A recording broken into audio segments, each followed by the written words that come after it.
everyone. This is Dr. Mary Lauder, and you are listening to the Since You Put It That Way podcast.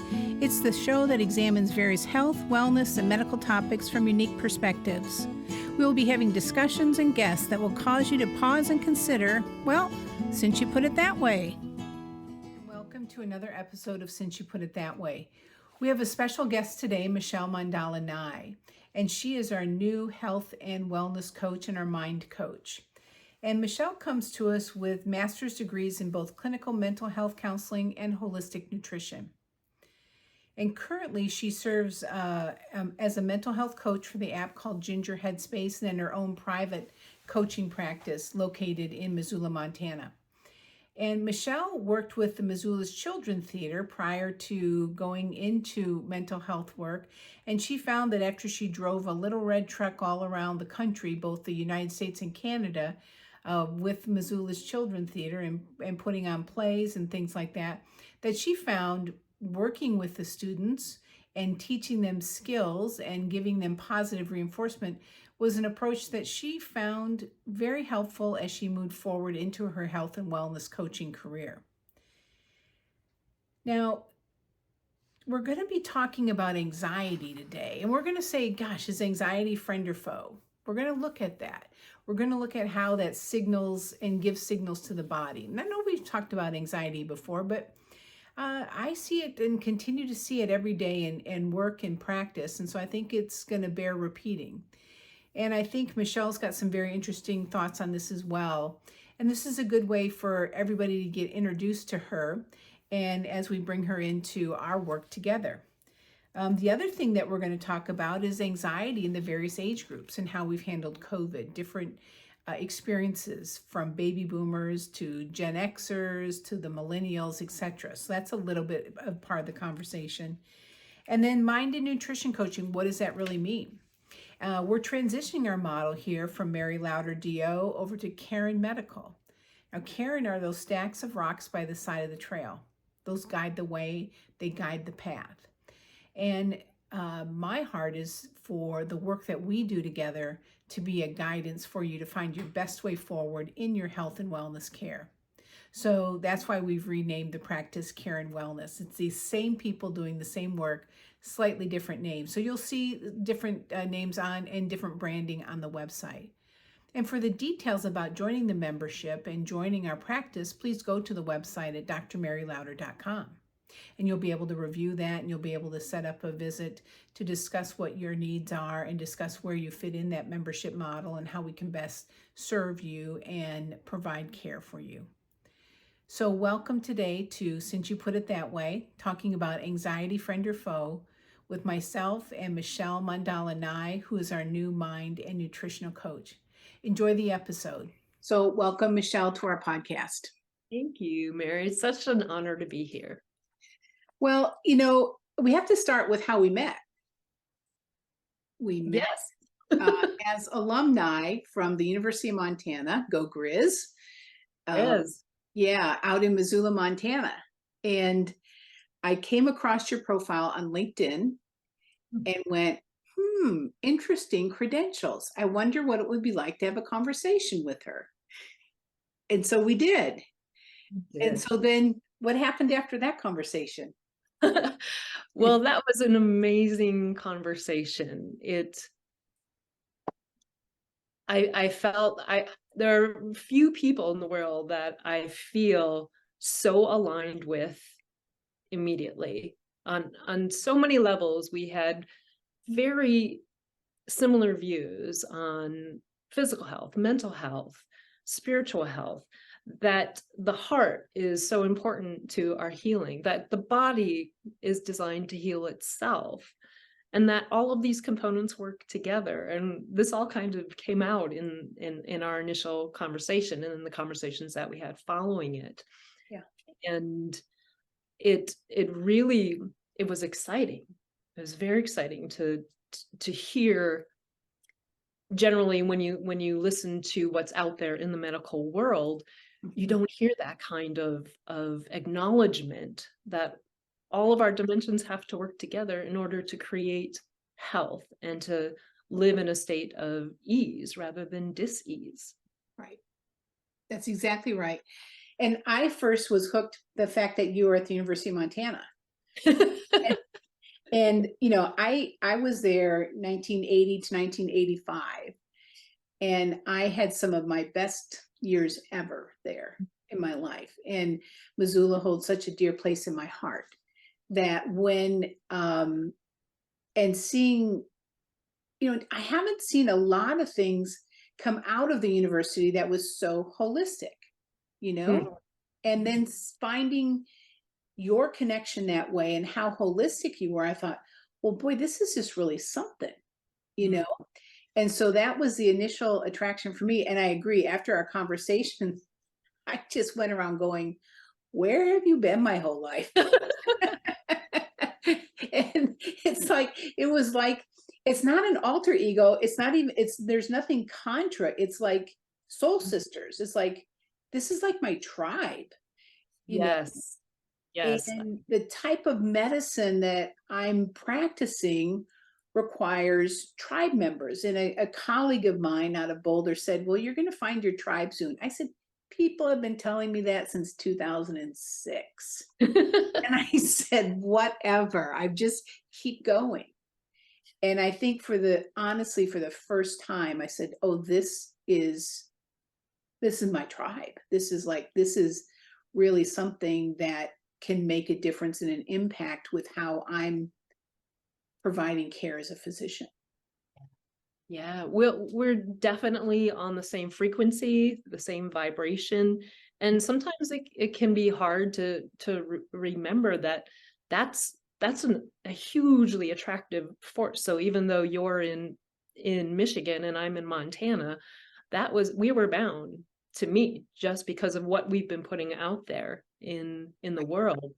And I was telling one of my best friends about you. He was like, oh my God. I mean, it's like she loves everything that you are passionate about. And that is Right. her profession, is everything you're passionate about. And I'm like, I know. I It's know. amazing. I know. So we just said, and you know, that's actually a vulnerable spot to be in Mm. when you find someone that aligns so much, because it's like this could be too good to be true. Where's the other shoe, and when's that going to drop, right? Because of how vulnerable the idea of the emotion of joy, you know, and then you've got that back door of the foreboding joy of what's, you know, it can't be that good, really. Where is it gonna, you know, what's gonna blow up? Yeah. And it just happened. That just has not happened. It's just gotten better and better.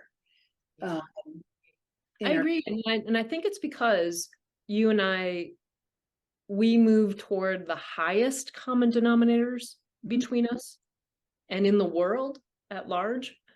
Whereas the kind of habitual habit people go into is to come together on the lowest common denominator. And then if you do that really shifts the vibration and it shifts the relationship. And Yeah, then it becomes more about what won't happen rather than the possibilities. right. That's a good point. I see you're going to be spurring me on the rest of my life here, I believe. Which is good, which is good. Rarely do people keep up with me. And I think you're going to be just, and so I, I welcome the connection. It's not a challenge. I just welcome the connection. I So, do too. And because I experience the same thing. Rarely do I meet people that I I can have these sort of conversations that we have with each other on a regular basis, and they just continue to expand. right. And I think that just that's very grounding for me. It's beautiful. And I think this is the way the world is going to continue to evolve as we all find kind of our soul tribe, our soul family, professionally as well as socially. Hmm. Things are just going to kind of fall into place in ways they never had before. Yeah. Yeah. And that's, I think, what we're seeing too, if we just talk existentially about the world for a little bit, for a minute, otherwise we'll, you know, fall off that cliff. But we don't really want to go exactly there, but we will a little bit. But, you know, you've got that sense of chaos just before a breakthrough, Yes. And I would say, in the last, I don't know, I'm sure there's aspects according to the pandemic, because that was, very much put into our faces about change and chaos. But even after that or during that, my heart was to evolve and change my practice. I mean, I left the brick and mortar to do things completely virtually, wasn't ever going back to the clinic, wasn't going to hang a shingle, wasn't gonna. And I was good with that until all of a sudden I wasn't good with that. And I'm like, gotta hang a shingle. And so over here in Holland, Michigan, I've hung a shingle again. And so I'm doing a hybrid model. And in deciding to do the hybrid model, it became very clear that everything I do is transformational, not transactional, Mm. which led to the biggest shift in my practice in my entire career of moving into a membership model. And we've announced that, and we've announced that it's happening. And this is something we're rolling out. Well, I'm not sure exactly when this podcast will come out, but for dating and timing, we're thinking of October 2023. So Mm. we'll date that here for this podcast. And so that being the case, finding and connecting with you brings about some concept of, I mean, the term would be like a mini me, but you're not really a mini me. You're just like another me, but you're you. And then vice versa. But we've got these two arms. We've got the clinical arm here of medicine. We've got the mental health, mindset, mind, and nutrition component, which is what you bring with your work with the clinical, with the holistic nutrition and the, really the holistic therapy. Mm-hmm. And that's really how people change. Yes. Yes. It's moving away from this model of I'm the physician, I'm going to fix you, you're broken, to all right, well, how are all of the components in your life working together in a way that is either working for you or not for you? And how can we make some changes? How can we transcend what's happening now? How can we transform? How can we transmute and help you shift to ways that are going to allow your body and your mind to heal itself? Right. Mm. Well, big pushback in our, community from that, from, big pharma, Yeah. insurance companies. Those folks have got it dialed in how they're making the money off keeping people sick. And they're making the money off of taxpayer dollars. I mean, somebody who was exploring my practice the other day asked me why I no longer take insurance. And I said, it's now unethical for me to do so. I said, because the insurance money comes from, a lot of it comes from taxpayer dollars. 67% of the profits are subsidized by American taxpayer dollars for the big Wow. insurance companies. And they're making tens of billions, like 34 billion profit in a quarter. Mm-hmm. Yet we've got higher deductibles, higher premiums, more prior authorizations, and less coverage. Yes. Yes, that's it's so frustrating as a consumer, but also as somebody who works in mental health and seeing how many people still don't have access Mhm. to mental health, to therapy, to coaching, to anything that they can uh, to anything that they can really hold on to, except for perhaps they could maybe get some pharmaceuticals. And that's not a fix. That's not a way to change your life. That's not a way to move you away from that sort of being. Right.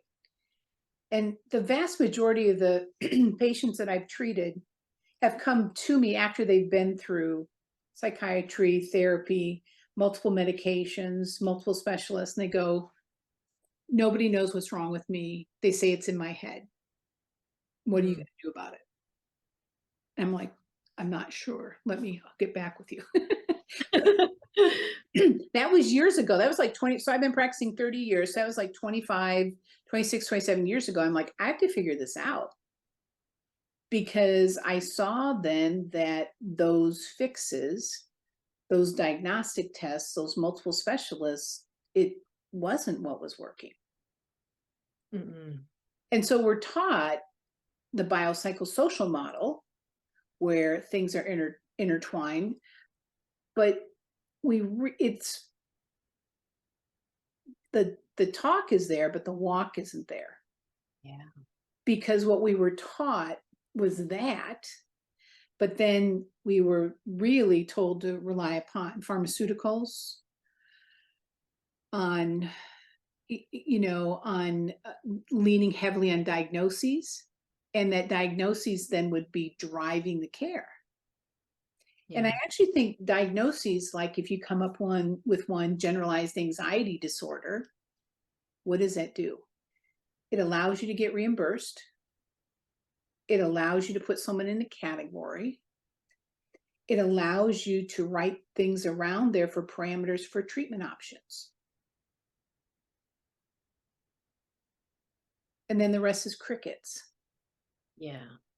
It really doesn't teach you what to do, or as a patient, give you any idea that that diagnosis can even change. Right. Right. Yeah. The whole idea of anxiety, I think that's since the pandemic, it's just exploded. Mhm. And there are many people that's primarily what I work with on a daily basis right now.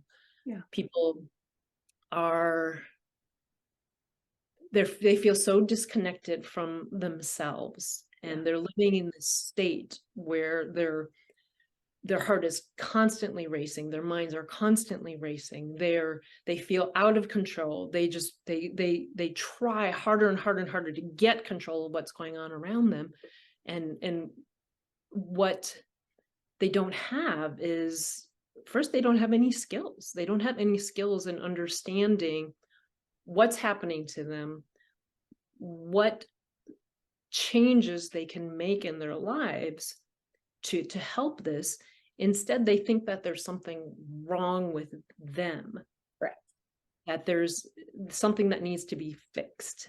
And that's not, I don't think that gives people the tools they need to cope without a professional. Mm-hmm. And these are tools that we used to have when we were more connected to the earth, Mm-hmm. when we were less in front of electronics, when we had more free time, when we ate real food, when we didn't. So many people, when I ask them, what do you do to help yourself? What practices do you do now to help you relieve stress? And so many people say, I watch Netflix, or I play video games. And all that does is disconnect you even further from yourself, not getting to the root of things.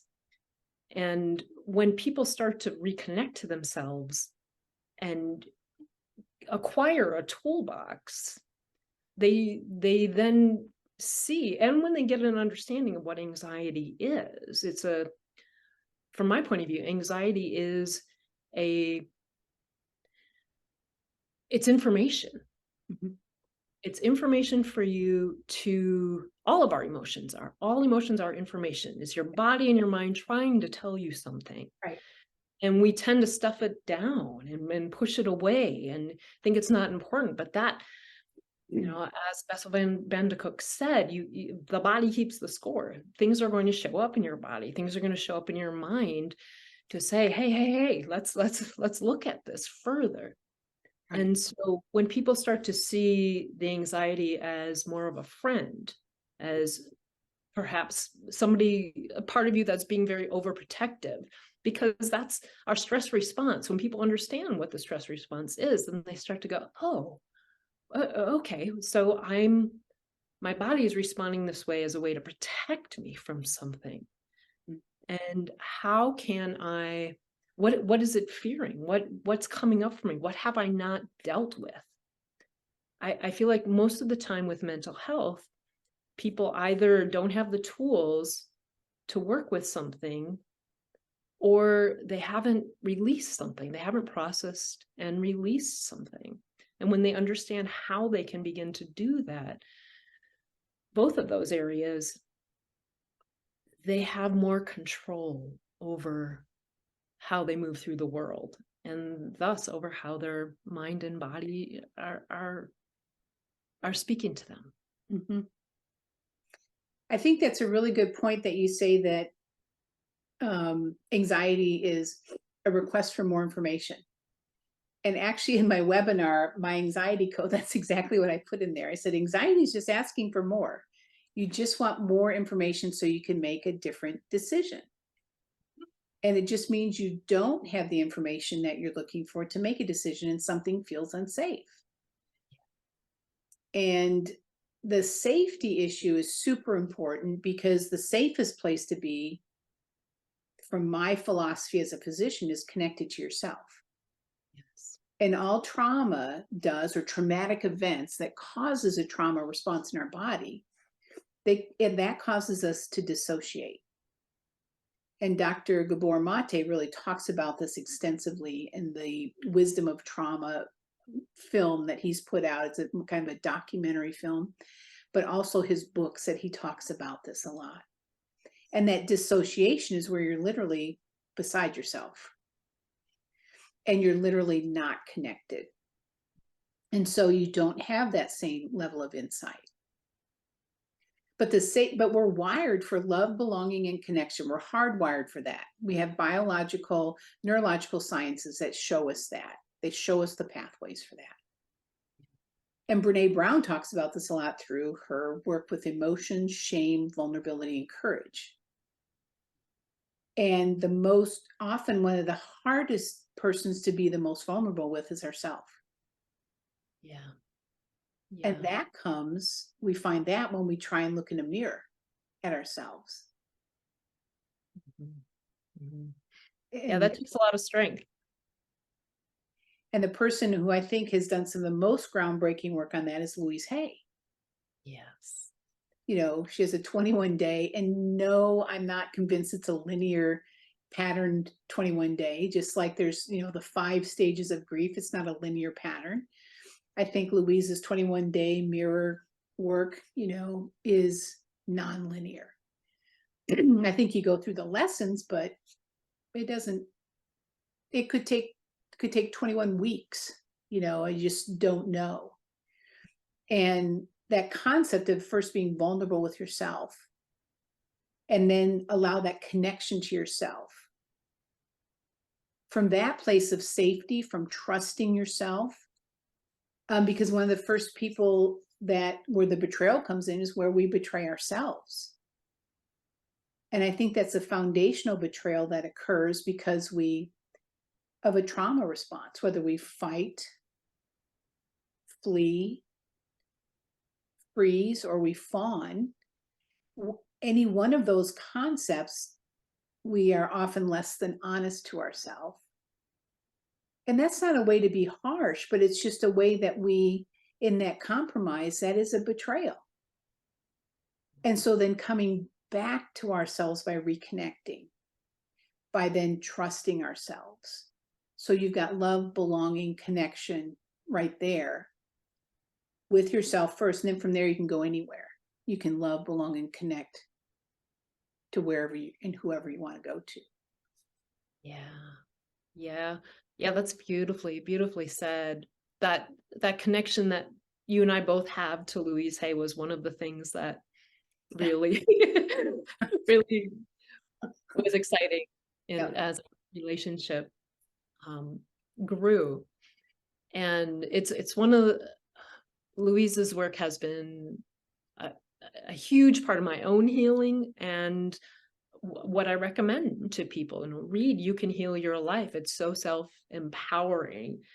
And this, as you were talking about the disconnection and the lack of trust that people have in themselves, this is, I find this over and over again with people, that many, especially women, many have this intense need to people please and to do for others, not themselves.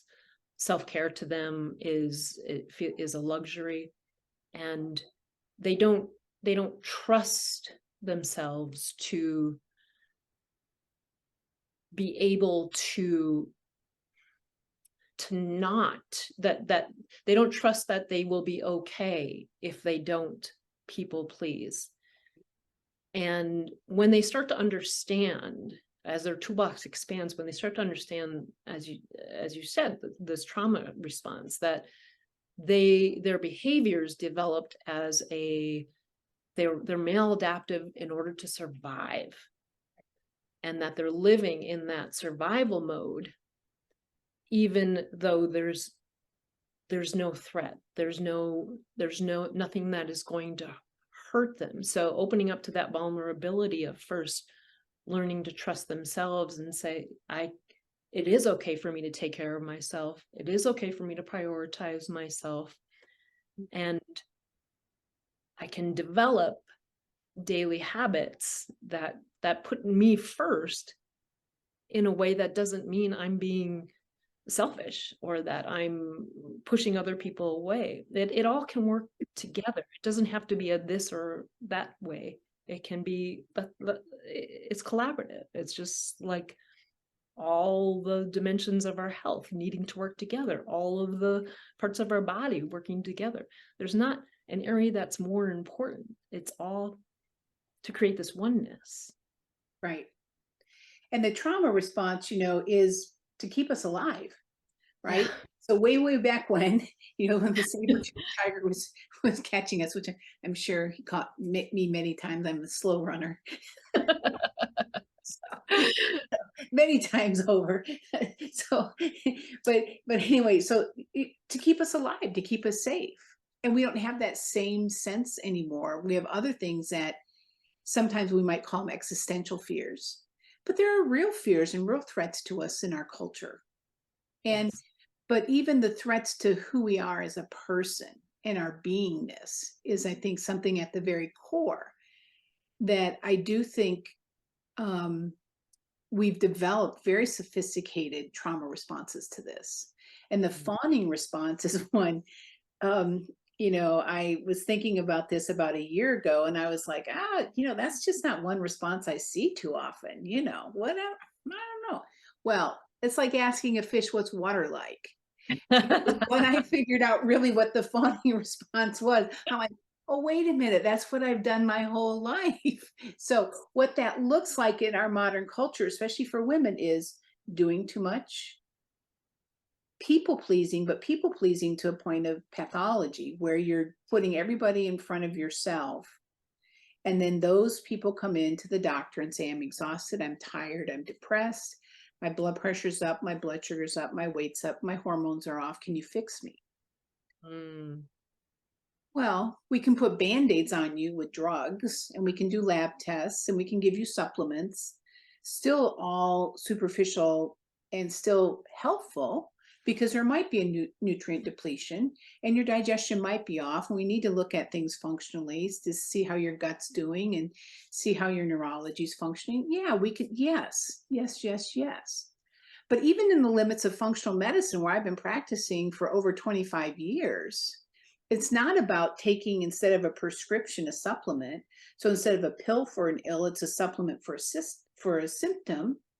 It's actually getting down to the root causes, and finding out who you are by your genomics, using that as a blueprint, understanding what works for you exercise-wise, how stress affects your cells, how stress affects your oxidative pathways, And then you begin to see these patterns emerge that you can literally write a story of how you've been, but even more importantly, how you could be based upon the blueprint that's in front of you. Yeah. Yeah, that's it. The idea of a blueprint is, for me, I think this will resonate with so many people, is it gives you this foundation to grow on, rather than people coming from this viewpoint of, what's wrong, what do I need to take away. Let's not think of it that way. Let's think of it as, how can you expand? How can you move into things that are more functional for you, that do enhance you? Right. Because by and large, we think we're not good enough. We don't have enough. We don't know enough. We don't have lots of things enough. Whatever the enough is, we aren't enough. That's one of the core things that we all struggle with as humans. So if we were to normalize that and say that is part of the human condition, and then we've got tools to find out who you are, because you are certainly enough. You're not too much and you're not enough. You're just exactly who you're meant to be. And then from there, understand the nutrient support, the exercise support, the pathways where there might be some vulnerabilities. I call them, roads under construction. Takes you a little bit longer to navigate through, but you can still get there. And you begin to see the story emerge of who you are. And, I'm talking a little bit about the genomics right now, but I literally, if I've never seen the patient, but I've read their genomics, I can tell them a story. And I can say, I wonder if this has happened. And they go, how do you know those things? And it feels magical. And it might be, but really what it is seeing the patterns in front of them of who they are.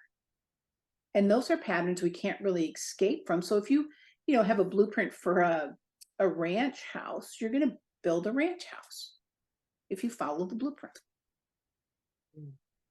Yeah. Yeah. And the difference will be the quality of the construction based upon what you build and the materials you use and how you put things together. And that's true for our own health too. So having really good tools that help in your toolbox, understanding anxiety and different emotions. I think emotions are just as keen as vital signs. Mm-hmm. And can be even taken like a vital sign. Yeah. Yeah. It's the understanding of that emotions as information, that they're going to help you tell that story of the genomics, and also that you have choice. You have choice, because the emotions are trying to tell you something, and how you choose to use that information in a way that can move you out of that emotion and move you into a different one. And how will that then impact how you're feeling physically? I don't think people realize that emotions, create these chemical reactions in their body. Right. Yeah. Yeah. And having that, when I work with people with anxiety, I generally will explain the stress response and what happens in their body. And that light bulb of there being a reason that it's happening is very empowering. People love to get the psychoeducation, the science behind things, because then it feels more real. It feels more acceptable if there's science behind it. It doesn't feel so woo or so the stigma mental health has had, or spirituality could sometimes trigger in people. But yeah, I love how you're explaining that, Mary. Yeah. Well, and I think of even anxiety kind of like turbulence, Mm. and Of course, my favorite artist is Pink. I just love about her. And she has a song on her latest album about turbulence. And it's really a song of, it was born out of teaching her daughter about anxiety, Mm. partially coming through the pandemic and partially just being a kiddo growing up. And so part of that song talks about, how real things feel when your stomach just sinks. It's such a real feeling. And when things occur that are imagined, it's almost like they occurred and you have that same crash in your head or in your heart. And really the same pathways are there for something we imagine, the neural pathways, versus something that actually occurs. That's so fascinating. The body doesn't know the difference. So that's a great way to get into and understand why thoughts literally can change our being. Mm-hmm. Mm-hmm. And why, if we can change our thoughts, we change our health. Yeah. So, Which is the basis of Louise's work. exactly. And so Louise, posthumously give her a big hug here, understanding. I'm like, Louise, I'm going to write this out for you. She's like, please go for it, please. This is what I've been looking for. The science was not quite there yet. So, but looking at that is, it goes in through here, which is, considered our third eye, or it goes in through our eyes. Which then those neural pathways go to the pineal gland. That pineal gland then interfaces with our nervous system, our immune system, then into the pituitary hypothalamus, which is the endocrine system, which then has its influence over the dura, which is the covering around the spine, which interfaces with fascia, which is that part that holds us together. And that fascia is kind of like a shape shifting. It carries so many neurotransmitters and substances and molecules that communicate, which is probably one big neuroendocrine hormonal system, which then interfaces with our gut and the microbiome. And the microbiome is in us, but outside of us, because it goes through us, because it's in the gut. And then that dance occurs. Our genes and genomics against the microbiome genomic of that, and the DNA of the microbiome, which is different because of all the bacteria. So we begin to put all of that together, and it looks like there's more that comes up the pathway than goes down. But what goes down is some of the important stuff, and that's where the thinking occurs. Right? That's where we can change the thoughts from the top down. Well, if your system's flooded by what your body is holding, traumatic responses, anxiety, different emotions that are just there but not processed, you can't bring the higher centers, the prefrontal cortex, online. It just can't, because it's flooded. And so there's more pathways going up, and it gets stuck in the midbrain. The prefrontal cortex says, I'm just sorry, I'm exhausted. You've been making all these decisions, your dopamine's depleted because it's one decision after the other. So you lose your ability for decision making. You lose and just kind of cancel out some of the higher centers of executive functioning. And so then the thought, well, just change your thoughts. Well, you can't, because it's overwhelmed and discombobulated. So what do? Intentionally, you go to your eyes. Intentionally, you go to the pineal gland through your eyes. You can't just casually do it. Well, I think I'll think of good thoughts tomorrow. Won't happen. It can't, because your system's flooded. And then you begin to process some of that trauma.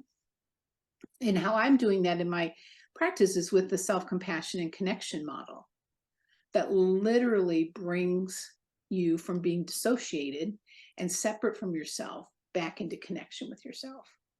Yeah. And when that occurs, then the next steps after that are some of the processes that we've used through excellent research out, energetic psychology things of either the tapping or holding of chakras, which are energetic centers that allow these emotions to be processed. Some people have used EMDR where there's a buzzer in each hand. Lots of different ways to do that. When that Yeah. processing occurs, you're not flooded upwards. The higher centers can come on. That intentional talk that goes in can begin to modulate downward because the Mm. pathways are open. Yeah. It's, yeah, that's, I love hearing the science behind all that, because the aspects with your self-connection and compassion model,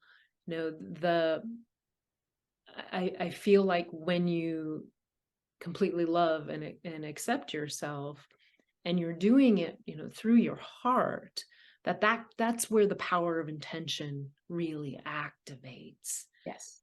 And yes, when it's hard to change our emotional state, our thoughts from the level of thought. Yes. Sometimes it helps to change your physical state to kind of shift that. Yes. And when you and that's why EMDR and all these modalities, as you say, coming through the eyes, that there's a physical change there. And when people start to harness that, the intention behind the shifting, behind the changing, reconnecting all these aspects of themselves, then that turbulence that they're in, when you're saying they're flooded, what that allows then is for you to kind of transcend that and go higher, where your executive function can come back on, where you do have that wider view of things, but that gets shut down in the stress. I'm sure you've noticed this before, the similarity between the chakra system and Maslow's hierarchy of needs. Yes. They're so aligned. And yes, when you're in your root chakra, when you can't get past that feeling of the first three, of that feeling of safety, when you're constantly in fear, your sense of security, your sense of survival, you're living in that, you can't access these higher levels. And learning how to be able to do that and change your response to fear, your automatic responses, when you start to realize, actually, I don't need to be constantly in this reactive mode. Our bodies and minds crave familiarity. That's why we go into these familiar responses, because they feel right, even though they may not be serving us at all. Right. When you start to learn to change that there's a choice there, then the neural pathways change, our automatic responses change, and you're healing yourself. Yes. And it's kind of like a radio dial. If you're a little bit off the station, it's fuzzy. But when you tune it, then you're right on, you hear the music or whatever, the news, whatever you're wanting to listen to. And so if we've got a frequency that's there, that is the stress response of one of the four, then we're going to tune to that. We're going to tune to one of those four stations. When we change that stress response and get more into the healing response, into the peaceful, the contentment, that becomes, and when that gets on your dial, as we call it, 1300 on your dial, when you're looking for a radio station, when that sense of the parasympathetic, which is the non-sympathetic side, is on your dial, you can then find it. But it has to be on your dial. And then, the repetitiveness of the tools and the exercises, the meditation states, the walking, those things help that dial become more clear and help to diminish that flooding that occurs. Yeah. And just to be sure, and just to be clear, there are patients, and I've treated many patients with medications where they've made a significant difference. And what's interesting about the mental health psychiatric world, and I had honors in psychiatry, and I almost went into psychiatry. I loved it, but then I realized how pharmaceutically driven it was, and I wasn't interested in that. And so I didn't go there. But, at any given time in my practice, 60% of my care was mental health Mm. across the board. And you shared a statistic with me the first conversation that made me go, you remember what that was? Yeah, yeah, it was the company that I work for, Ginger Headspace. They're very data driven. And I'm not sure if they did this study or if it was a study that they found, but in 100 people, the likelihood is that one of those people will need psychiatry. 24 will benefit from therapy. But the rest, the vast majority, they need coaching. Which is They 75, and is 75 there. Yes, yes, they need coaching. And coaching is providing skills. It's providing a place for you to land, for you to say, I'm here. I want to get there. How do I get there? And it's a very collaborative process. The line of coaching and therapy it can be blurry. Generally, we explain it as therapy. It deals more with diagnoses and with how moving into the past to figure out how this affects your now and your future. Whereas coaching is very much in the here and now. We do sometimes visit the past. We do sometimes visit, we often visit emotions. We often visit, what's going on around you, your environment.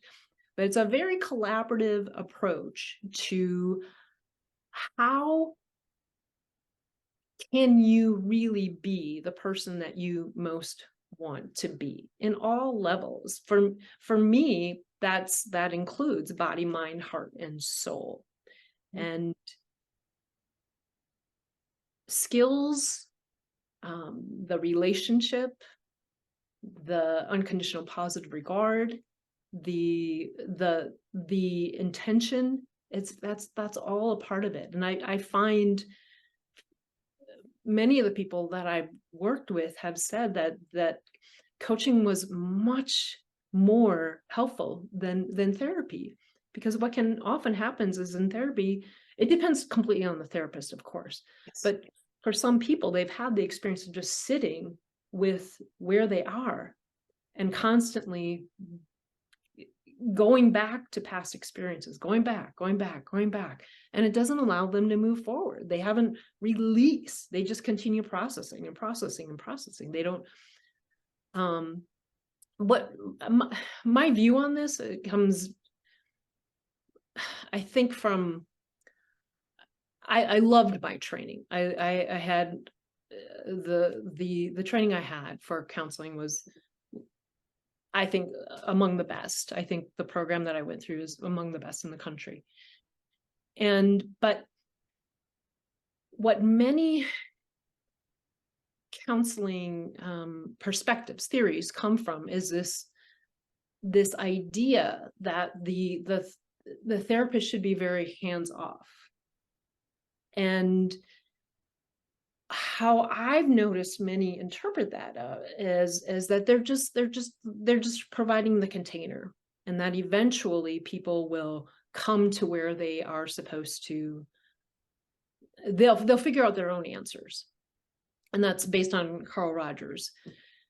And I agree with that to a point, but my own experience of therapy was that I was constantly sitting in where I was, and I wasn't being given any kind of feedback that was going to help me push me forward. How do I get out of this? What do I do? I don't have the answers. That's why I came to therapy.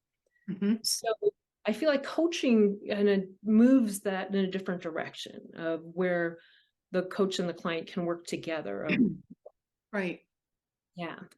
Yeah, well, there's an evolution of the model you're talking about because we're taking things from a paternalistic, Hmm. doctor knows best, the therapist lets you figure it out, but they know best because they let you figure it out. And then you take this tablet, pat you on the head, and off you go. So the $100 million question is, how's that working for you? Not so well. That's why, people are seeking out different ways. And that's why, I agree 100% as a physician, I mean, if you want to have a study in codependency, look at a really good physician. Hmm. Helping people get well, but in order for a physician to do well and get high marks for whoever they're working for, people have to like them. I mean, it's, I will just tell you, it's a no-win situation.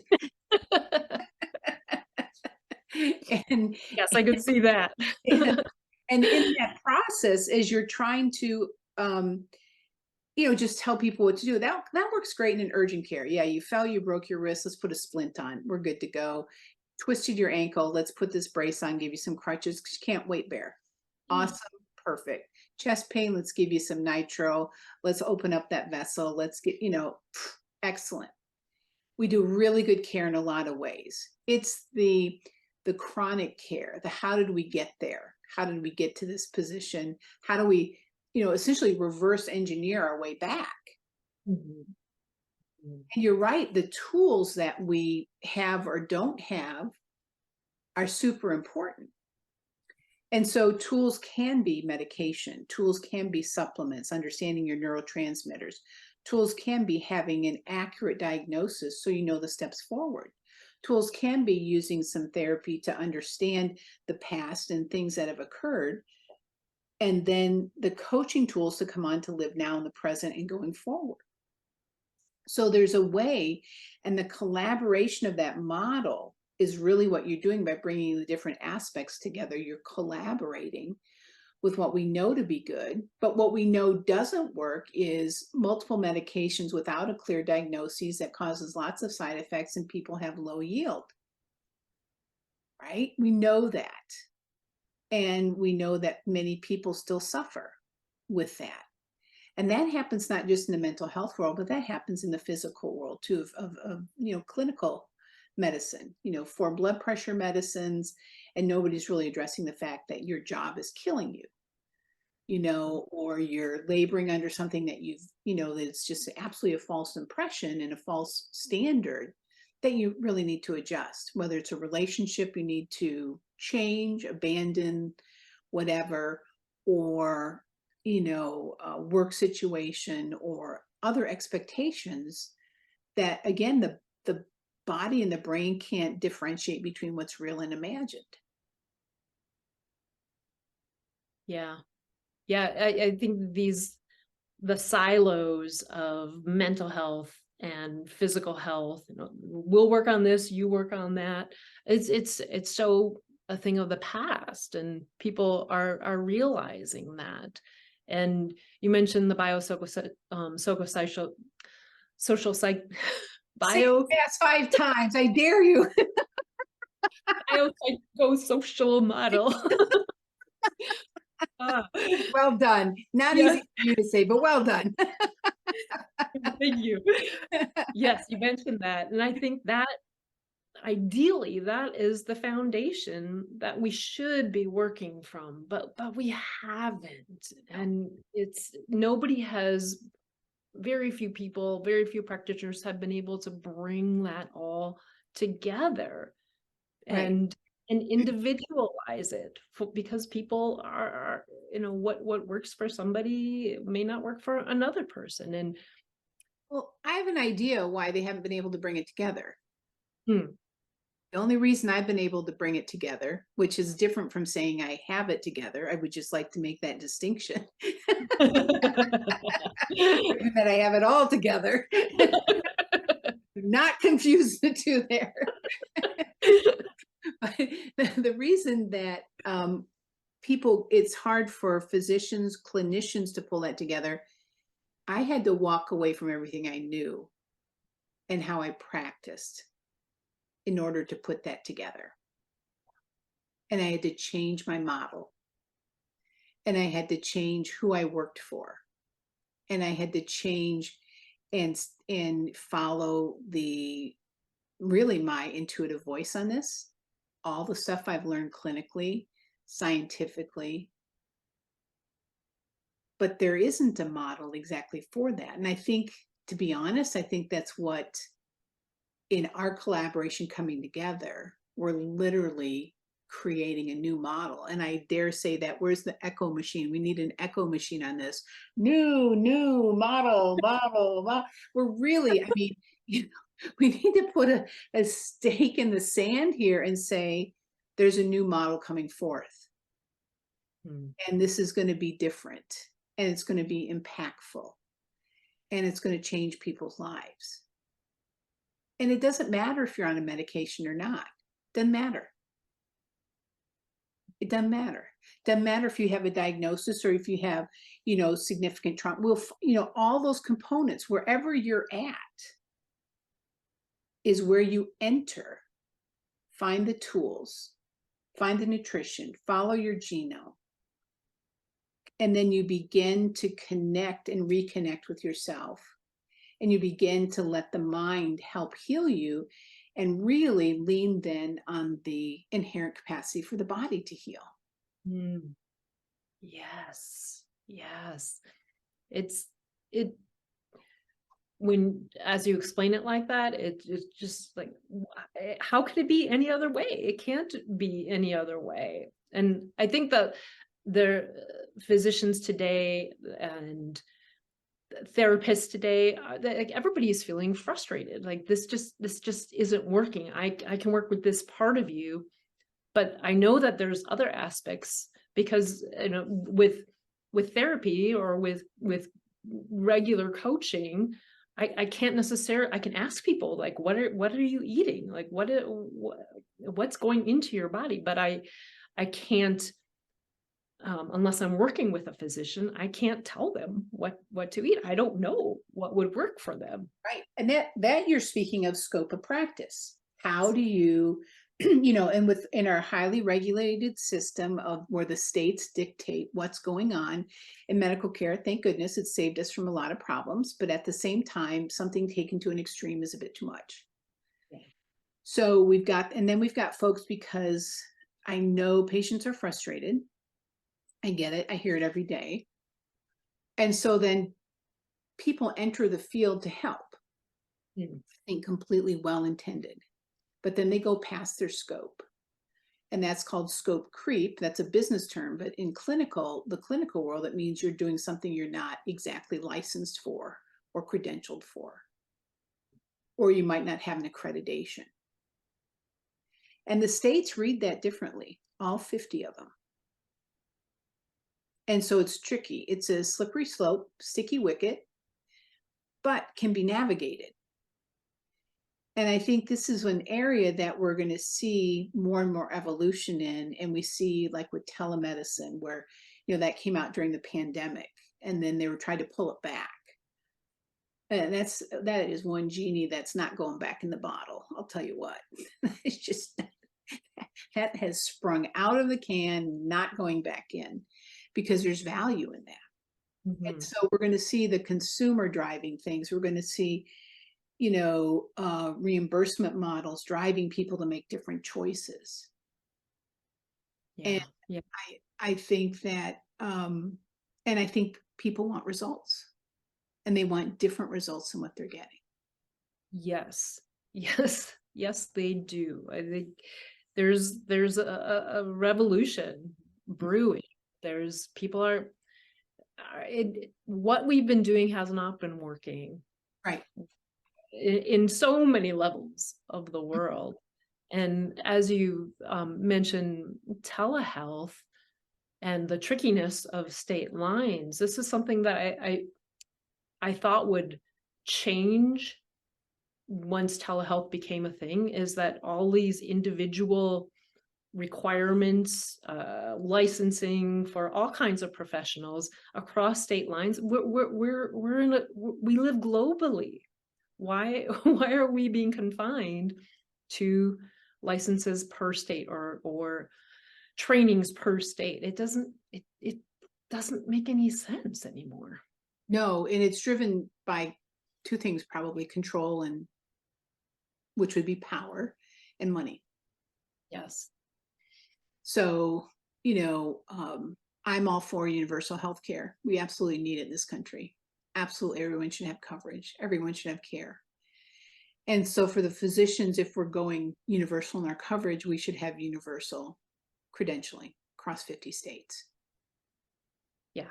And That would it just needs to absolutely go that way completely, totally. Yes, because then you could really find who you're aligned us. Look at us. We're across state lines. We are. Yeah.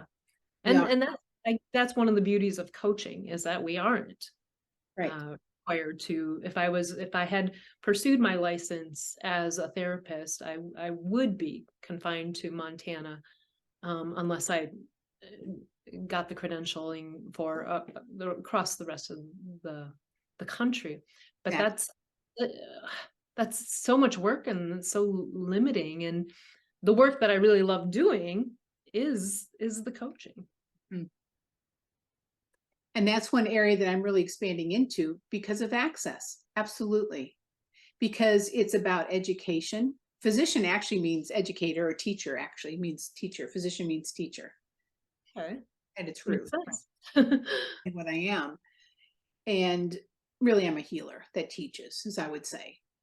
And so, in recognizing that, taking down the barriers. So, and I thought that's what telemedicine would do, which it did. But then if you don't have a shingle, nobody can find you. It's the funniest thing. Nobody, all of a sudden I have a shingle, even though I'm not there every day, people find me. The fact that there's a physical address, they, oh, well, we found your address. I'm like, okay, well, I'm there maybe half a day a week, when I meet someone in person. But that's fine, because that's a great resource. Yes. And so this changing of the model that we're proposing, we're not even proposing, we're doing it. We're committed, we're in. There's no way back now. It's like we are on that wild ride, a roller coaster. We have left where we could bail, right? We're in. And so it's going to be super dynamic, and it's going to be really, really fun to see where this goes. And we've, coming together. So, thinking about anxiety, just as we kind of picked on that today as a diagnosis, as a set of symptoms, as a messenger, as a friend. Mm-hmm. And if we look at our emotional and mental health that way, and yeah, there are some things that require stabilizing therapeutically. Absolutely. Give you that. Can do. Got the tools for that. But that's that 1%, maybe. Yeah, it's very true. Mm-hmm. I would not be surprised if in what we would call clinical medicine, all the physical parts, if that statistic didn't bear out pretty similarly. One person would need a physician. 24 could use mid-level advanced practitioner support and care. 75% of people could use lifestyle coaching. Yes. Mm-hmm. Yeah, I completely agree. And the beauty of that is the ripple that will cause, because I think oftentimes the people that are in that the 1 or the 24, that it's the result of being brought up by people or having experiences with people that have not had any kind of mental health care. So as we start to improve mental health care and access, people start to heal themselves, we're going to have less need for the heavy-handed, Mm-hmm. more the heavier approaches, the more all-in approaches, because people will be living in a lifestyle that is healing. They'll have tools. They'll be brought up with tools. The what I notice about the younger generations, let's say my son who's 16, the 20 somethings that I work with now, is they're interested in health first. They're interested in how do I make my life work. This world that I'm moving into, it's completely against me taking care of myself. I want to put that first. That's a big difference between them and the boomers or the Gen Xers, who are used to this hyper world of where we don't take care of ourselves. We take care of everything else before we look to ourselves. Yeah, so if he's a Gen Z, right? Mhm. So they say right now that there's 7 generations alive, and I'm reading this, so I'll be clear on that. So we've got from 1901 to 1924, we've got the greatest generation born. I'm not sure how we arrived at that, but that's the reference here. Then we've got the silent generation between 1925 and 1945, and in keeping with that, I have nothing to say. Then we've got the baby boom. Then we got the boomers. I don't know what to say about it, so I'm just not going to.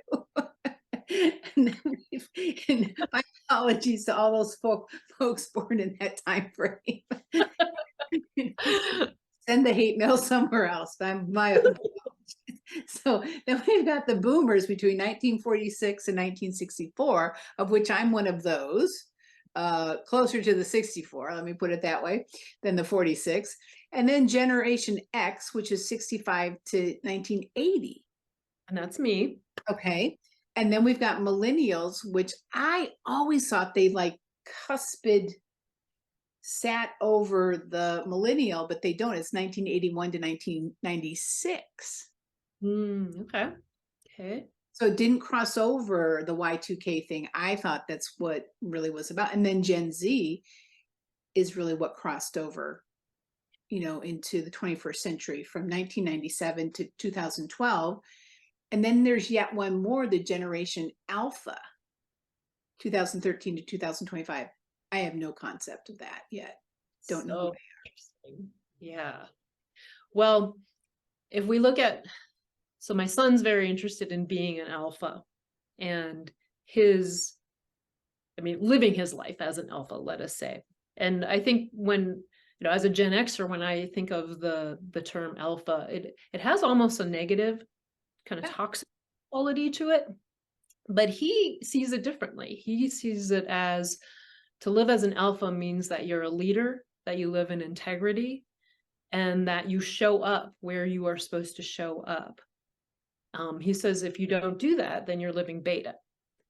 And so I would say that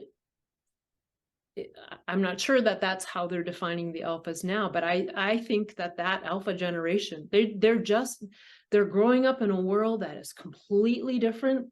They're growing up when the vibration is higher, when people, they maybe be born of parents who have done their healing work already. And so they're going to raise those children in a way that is,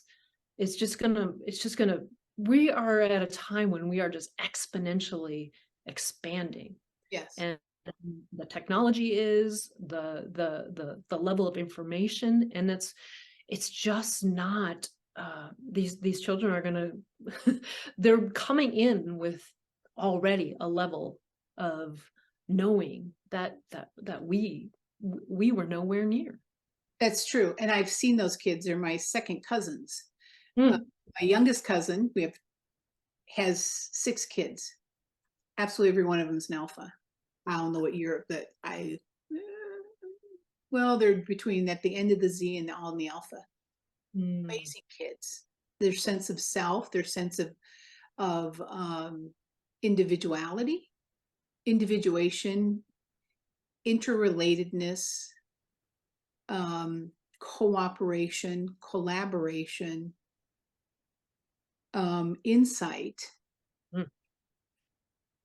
I haven't seen anything like that before. That's so exciting. It is. It's just fast, and it's fascinating to watch them. And I have a little neighbor back behind us that Well, the kids are the little neighbors, and absolutely they are, um, absolutely they are of this mindset, you know, and we put for a Christmas project put gingerbread houses together. Oh my gosh, that was just absolutely inspiring to watch them all create and what they did. Mind you, I built the houses. I'm doing them different this year because it'll be easier. But that that was a project.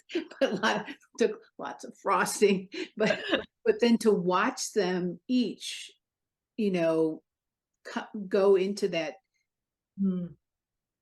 and they not any single one of them was daunted by it. And we're talking an age from like 8 down to 4 or 10 down to 4. Wow.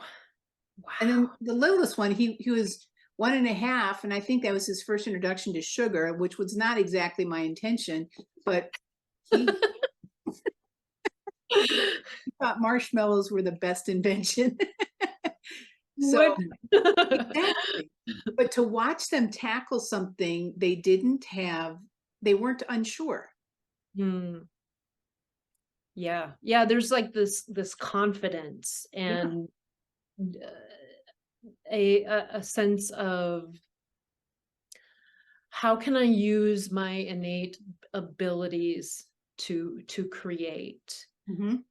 You know, your generation, my generation, we were never trained to think for ourselves Mm. within the collective. We were trained to fit in, and that we go against our natural inclinations in order for us to fit into the world. Right. And that I mean, that right away erodes self-trust. Like I don't know what I'm supposed to do because the world hasn't told me what I'm supposed to be doing. And I think this new generation is they don't have that. They don't have this need to fit into the world the You know, way it's set up. They're here to create a new world. yeah, which will be kind of fun because Lord knows we need the help. We do. And that just gives me so much hope Yeah. for even the Gen, is it Gen Y? My son's a Gen Yer. Yep. Generation, it's the same. They're just, I feel like they're way far ahead Mhm. emotionally and mentally than where I was at that age. They're Well, we were told what to think. mm, You know, as a boomer, I was told what to think. I was told, and then when I did share what I thought, I was told, no, that's not what you really think. Like, right. I thought it was. I remember as a kid walking around going, I think that's what I thought, though. I'm pretty sure that's what I felt. I'm pretty, you know, I literally remember having conversations as young as 4 years old with myself about that. I'm Huh. pretty sure I feel that, you know? So, and even down to where that infiltrated medicine, interestingly, when I was 12, my appendix came out and it burst. And I had been to the doctor, I think 2 or 3 times. I remember the physician saying, well, you have sore stomach muscles from throwing up. And I said, but I haven't been throwing up. And he dutifully patted me on the head and said, yes, you have, little girl. I'm like, Oh my God. I think I would know if I would be throwing up. Wow. You know, and then what happened that night, kaboomy, my appendix burst, and then I had to have emergency surgery. I almost died, blah, blah, blah. Very interesting, you know. And in my career, I've never missed an appendicitis. Had to Hmm. convince a few surgeons that that patient has an appendicitis.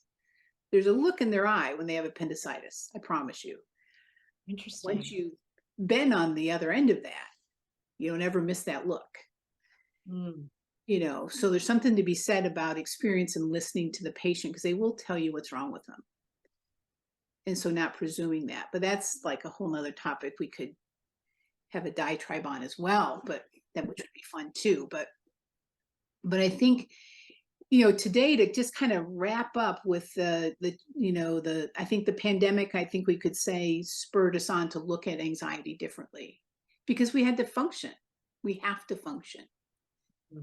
Yeah. And old dogs be taught new tricks. I think the answer is yes. Yes, absolutely. And the pandemic just spotlighted what's not working. Right. So it helped create this shift of people saying, oh, wait, things really aren't working. And apparently it's not working for anybody. No. I think it was the first time people allowed themselves to not think they were the only ones struggling. Right. And I think too, opening our hearts, our minds to a new model, a new concept, being willing to trust ourselves. The answers will come with that. The tools can be provided and we can learn and grow and come out of stress responses. You know, this is the planet of trauma. It's a very traumatic planet to live on, and it's not the planet of the blue foamy drinks. I do know where that planet is, and I've been there and I enjoy it, but it's not here. Earth. It is very problematic here to be an earthling, you know. So as we, you know, tease that apart existentially, what that means medically, clinically, mental health wise, nutrition wise, really what we've done. And Michelle, now what you and I will be doing is going forward and creating and developing and further working this new model of care. And so to that end, I've named it Karen Health or Karen Medical. And Karen are those stacks of rocks by the trail that guide your path. Yes. And so we will be guiding people's paths together. And this will probably be one of our probably many podcasts that we share together, you know, going forward as we continue to develop our work together and continue just to bring really health and wellness and healing to those folks that want to join in and be a part of this. So I appreciate you being here today and taking your time to introduce yourself to us and to our pod squad that listens. The people who are interested, you know, please just go to my website at drmarylauder.com and you can get all the information for our membership models that we've adjusted to and grown into, and what the health and wellness models look like and how to work with Michelle and everything. It'll be all right there for you to look at. And so we just invite you to join us if you feel so inclined, if that really speaks to you for the way forward for your health and wellness. So until next time, we thank you for being here with us on Since You Put It That Way, and we bid you a good day. Thank you for joining us on the Since You Put It That Way podcast. Today's episode was written and produced by Crowded Table Productions. Technical editing, Malin Long Lopes. Sound editing, Jonathan Fiegel. Music, The River Jordan, written and performed by May Erlewine. Please rate and review our podcast as well. We appreciate your feedback, and hey, be positive, share the love.